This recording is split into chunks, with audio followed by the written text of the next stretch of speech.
Hospital દર્દીઓથી ઉભરાય હાલ 3 મૃત્યુ ભેગી થવાના કારણે લોકોમાં જોવા મળી રહ્યા છે અનેક પ્રકારના નાના મોટા રોગો।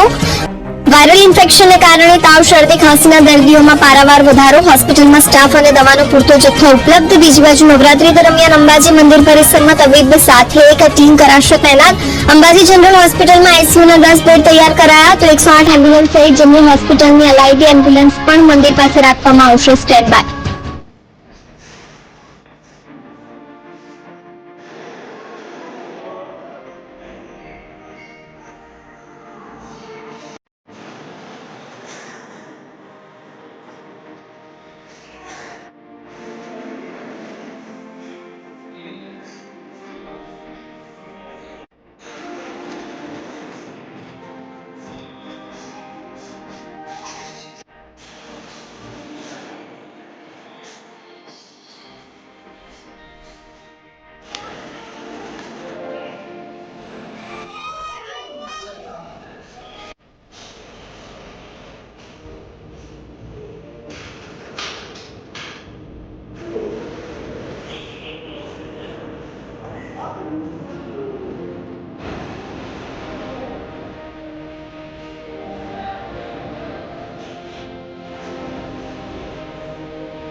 કે આદ્યશક્તિ જનરલ હોસ્પિટલ ખાતે ડબલ ઋતુ હોવાના કારણે શરદી, ખાંસી, તાવ ના કારણે વાયરલ ઇન્ફેક્શનના દર્દીઓ અહીંયા મોટા પ્રમાણમાં જોવા મળે છે।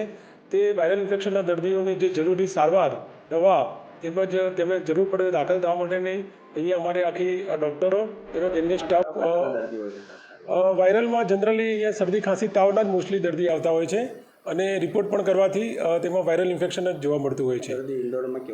અને અહીંયા રોજના 30 થી 40 દર્દીઓ ઇન્ડોર થતા હોય છે અને અહીંયા જે અહીંયા પૂરતા પ્રમાણમાં ડૉક્ટર હોવાથી અહીંયા જેની સારવાર સારી રીતે થઈ શકે છે। નવરાત્રિ માટે નવરાત્રિ દરમિયાન અહીંયા જે ખેલૈયાઓને જે નાની ઉંમરના હોય તેને પણ હાર્ટ એટેક બનવાના ભોગ બનતા હોય છે તો આદ્યશક્તિ જનરલ હોસ્પિટલ તરફથી અંબાજી ખાતે એક મેડિકલ ટીમ એમ્બ્યુલન્સ સાથે અને જરૂરી સાધન સામગ્રી સાથે ત્યાં નવરાત્રિ દરમિયાન ત્યાં હાજર રહેશે અને કોઈ પણ ઘટના ન બને અને સરકારશ્રીનો જે અભિગમ છે તેના અનુસંધાનમાં અમે એક ટીમ ત્યાં તૈનાત કરીશું અને તેને જરૂરી સારવાર તે પ્રમાણે મળી રહે।